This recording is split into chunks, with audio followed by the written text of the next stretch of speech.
few years after Audrey Hilley poisoned her husband, she started to do the same to her daughter. However, she was unsuccessful at getting rid of her daughter, and that eventually led to her capture. Audrey was born in Anniston, Alabama in 1933 and eventually married her high school sweetheart Frank in 1951. They had their son Michael in 1952 and their daughter Carol in 1960. Audrey and Carol had a strained mother and daughter relationship at best. In the 70s, Frank was overcome by a mysterious illness and ended up passing away shortly after. The doctors assumed that it was hepatitis and he was buried without any further questions. A similar illness affected Carol in 1979. She was quickly hospitalized. Frank's family became suspicious because Audrey was treating her very similarly and giving her medicine outside of the doctor's orders. Michael, Carol's brother, had contacted the hospital and they said that they did not authorize that. That led Michael to contact the Anniston Police Department, who said that Audrey, his mother, was already being investigated for bad checks. Audrey was arrested and Carol was moved to another hospital to have a toxicology report. Even though she was surviving, it was shown that Carol had high levels of arsenic in her body. Her dad's body was exhumed and the same results came back for him as well. Making this more suspicious, Carol had put out a $25,000 life insurance policy out for her daughter. At the same time, Frank's sister actually found a medicine bottle containing arsenic in Audrey's home. That was given to police. She was indicted for Frank and the attempt on Carol's life, with the police suspecting that she had also done this to numerous other people.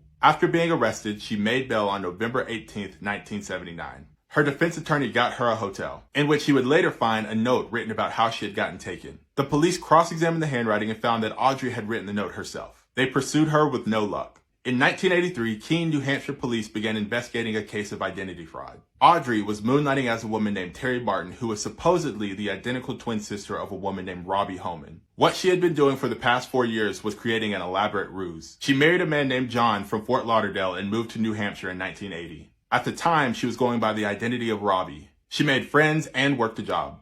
In 1982, she told John that she had to return to her home state of Texas to receive treatment for a rare disease. John ended up getting a call from a woman named Terry Martin who claimed to be Robbie's identical sister, saying that Robbie had passed away. She also claimed that Robbie's last wish was for Terry to come up and see her husband. Terry eventually moved in with John. John apparently fell for the twin sister story, even though the only difference between Terry and Robbie was blonde hair and different makeup. Robbie's former co-workers did not when Terry came to tell them the news, and they contacted the police. Terry, aka Audrey, also put a fake obituary into the newspaper. Police arrested Audrey, to which she confessed to everything that she had done. She was extradited back to Alabama and found guilty on all charges. She was given a life sentence plus an additional 20 years. One day in February 1987, she earned a 3-day pass to get out of jail. On the last day, she decided to make a run for it. And only days later, Audrey was spotted crawling across a porch in the Blue Mountain area. Paramedics were called, and before they could get her to the hospital, she passed away from hypothermia.